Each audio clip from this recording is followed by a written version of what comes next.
Hoi folks, good morning, good afternoon, good evening, wherever you are in the world. My name's Sean, aka Uncle Frogface, and welcome to today's video.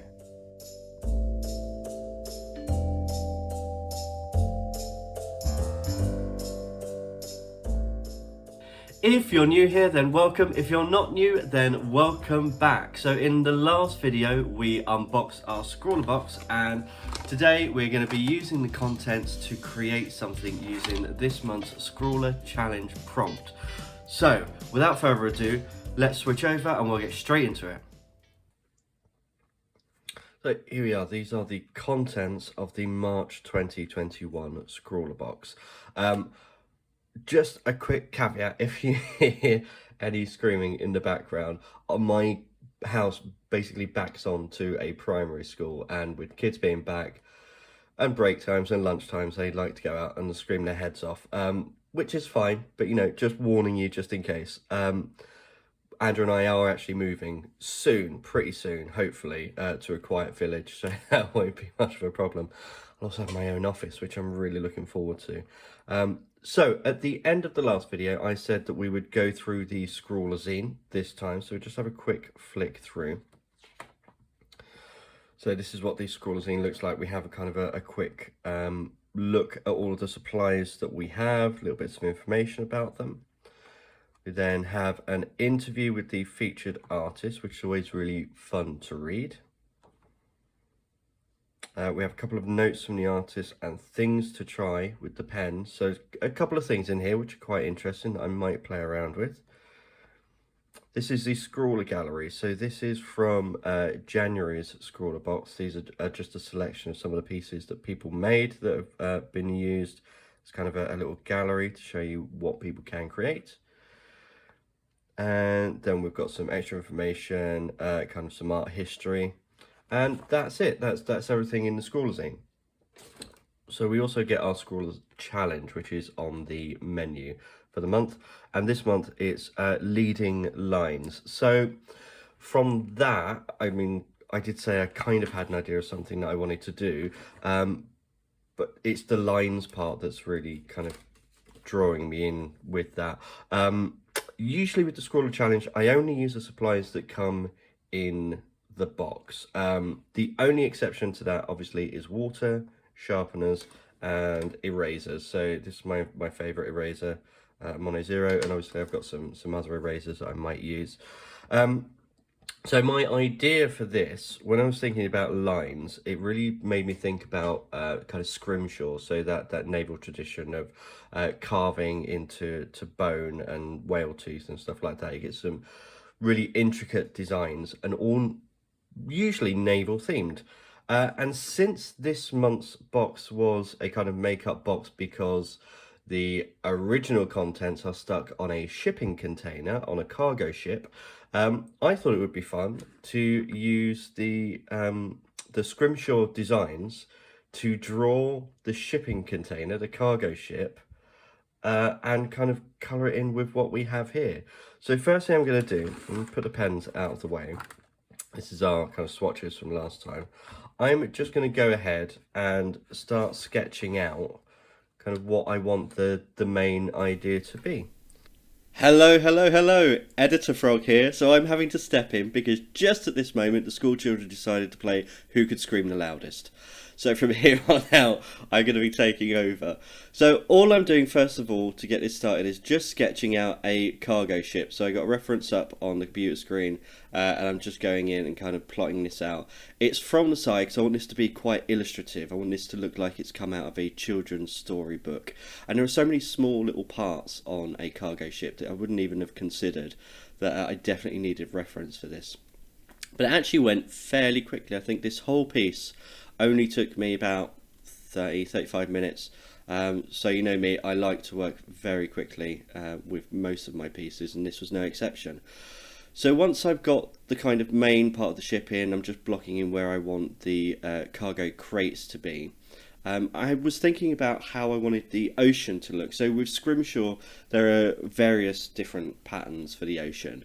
But I kind of settled on this scalloped look. So you'll see in just a moment, I'm going to come in and just lay those out. So these are just the last few little details on the ship. And this kind of scalloped pattern is really therapeutic, especially when it comes to the colouring as well, and you're just going over those same shapes. And this is really illustrative. This is, definitely find this in a children's storybook. So yeah, it was a lot of fun to do this, and really quick. And once I've done that, I think I'm just coming in and popping in some clouds in the sky, make it a full scene. And some waves in the background, which I was kind of in two minds about. I did end up keeping them, but I was in two minds about them. But I think they ended up looking okay.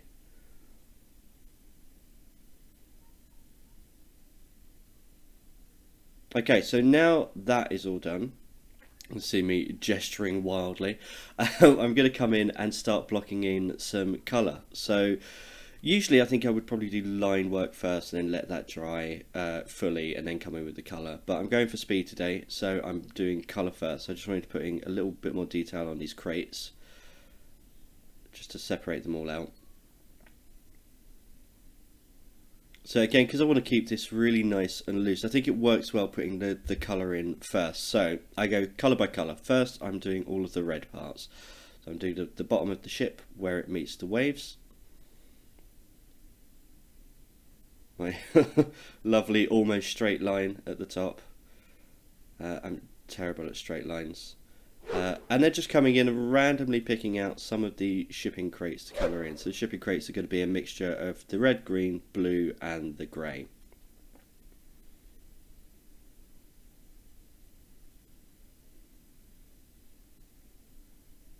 And that's all of the red done.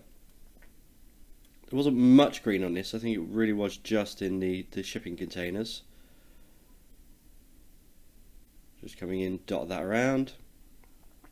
And then blue. So obviously this is going to have quite a lot of blue in it because I'm going to use blue in the ocean as well. And some grey. So I'm going to get all the containers in first and then we'll come in and do the rest of it.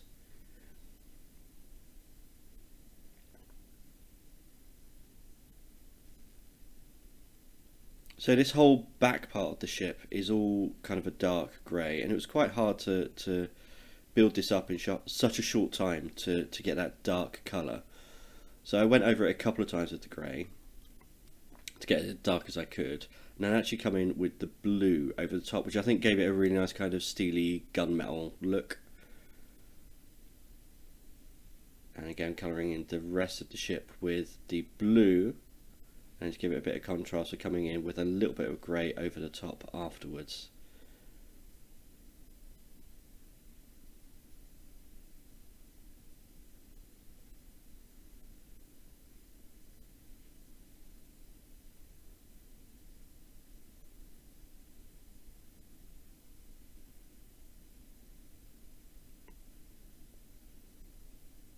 Okay, so we're back to the blue and colouring in the ocean.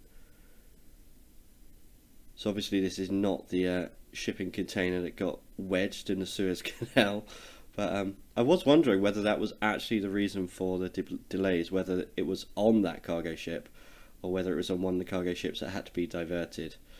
Maybe I should ask Scrawlrbox. Talking about asking Scrawlrbox things, I want to give a big shout out to Kat on the Scrawlrbox social media, who has been absolutely amazing. Anytime I've had any questions or queries, I just send her a message and she gets back straight away, and she's just really lovely to deal with. So big shout out for Kat, well done. And you can see I'm going over the second layer another time and the third layer a third time, just to give a bit of contrast to the blue. So these pens layer really nicely. They give kind of almost like a glazing effect.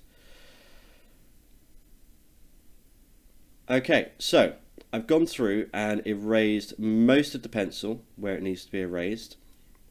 There's still some left because obviously now we are coming in with the line work. So I'm going in with the Unipin 1.0 fine liner first for all the thick lines, and then we'll come in with the jelly marker afterwards, or the jelly pen for the slightly finer lines.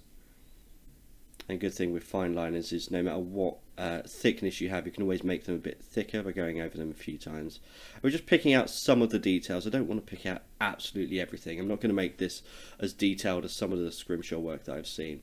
Again, I want to keep this quite illustrative, like you'd see it in a children's book. So scrimshaw, but simplified.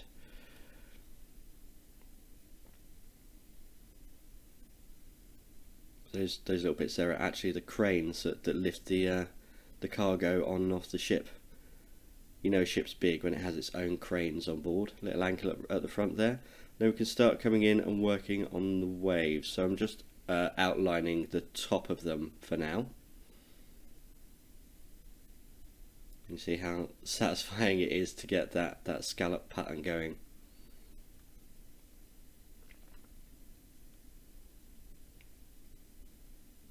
And some of the clouds, I wanted to give some variation to the line width in the clouds. So I'm just picking out some of the lines now and then coming in with this this gel pen for some of the finer lines. So cargo ships have this kind of wedge at the front, so I'm just putting that in with a bit of hatching there. Same at the back.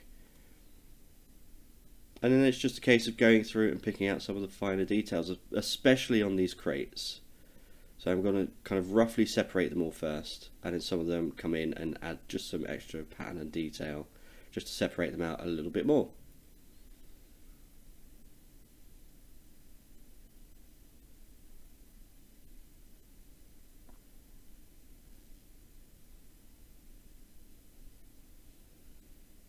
And there we go, this is what I meant about the variation in the clouds. So we've got some thick lines, some thin lines. And then coming in, adding a bit more detail to these waves.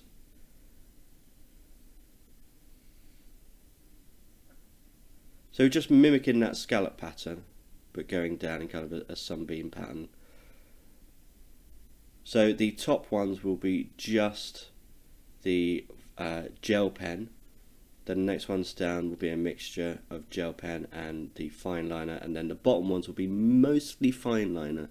And what that does is the thicker the line as it goes down, it gives that illusion of depth to the waves. So I'm just scribbling at the bottom here just to separate out those rough waves. And there we are, coming in with the fine liners. We've got a few on the middle one, and on the very bottom ones it's mostly the thicker fine liner. Seems like a bit of an oxymoron, thicker fine liner.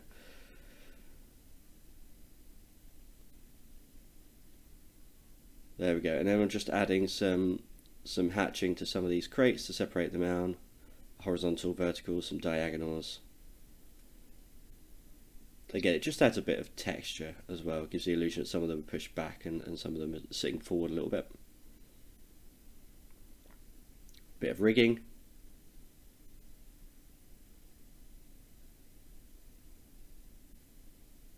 Just some extra detail on the clouds.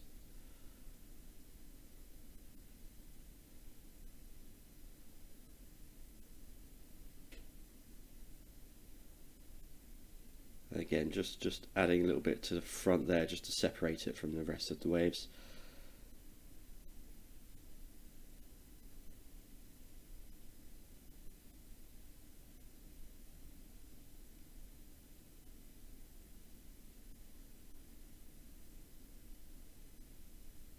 And I'm just going to erase the last of the pencil lines, and this is what we have. So we had a little tiny bit of smudging. I could have left it a little bit longer to dry, but we are complete, and this was all done with just these few pens and pencil. I'm quite happy with it.